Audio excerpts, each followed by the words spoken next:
gitu. Bahkan dia pernah dijudge sama teman-temannya bahwa dia nggak cowok banget gara-gara dia ngomong love you sama bapaknya, dan dia ribut sama teman-temannya. Dia bilang you don't feel what I feel, you don't have relationship like my relationship with my dad. Tapi Ji, gue harus mengakui hal ini tidak akan ngebuka mata gue dan pemikiran gue kalau pada saat itu, ini juga akan rame sih jadinya kalau gue ngomong ini. Nggak akan terjadi kalau saat itu gue nggak cerai. Maksud gue pun sama seperti lu. Cuman at that moment pada saat gue get divorce, gue nggak mau menyalahkan siapapun sama sekali. Get divorce, gue ditaruh di satu posisi dan kondisi gue harus ngurusin ini anak.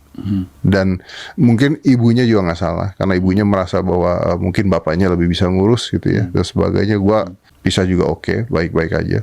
Lalu gue ditaruh anak usia 7 tahun, bahkan 6 waktu itu, 6 tahun. Sendirian. Gue nggak tahu harus ngapain, gue nggak tahu mandiinnya gimana, dan gue harus belajar jadi 2 orang tua gitu. Terus gue belajar itu capeknya 2 kali lipat, sedihnya 2 kali lipat, bete-nya gue 2 kali lipat, marahnya 2 kali lipat, tapi disayangnya 2 kali lipat sama dia gitu. Nah mungkin kalau pada saat itu gue nggak divorce, gue akan mengandalkan ada ibu nih di sini.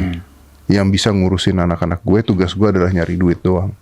Begitu gue divorce, gue tidak punya pilihan. Sebenarnya punya pilihan. Karena waktu itu pilihan gue adalah, Jik, lu tau gak sih, gue tuh pernah ngomong sama lu, gue tuh punya kesempatan untuk show di Vegas dulu. Terus nggak jadi gue ambil, gara-gara kalau gue sampai show di Vegas, anak gue titipin ke emak gue. Ya udahlah, gue harus memupuskan mimpi itu untuk anak gue.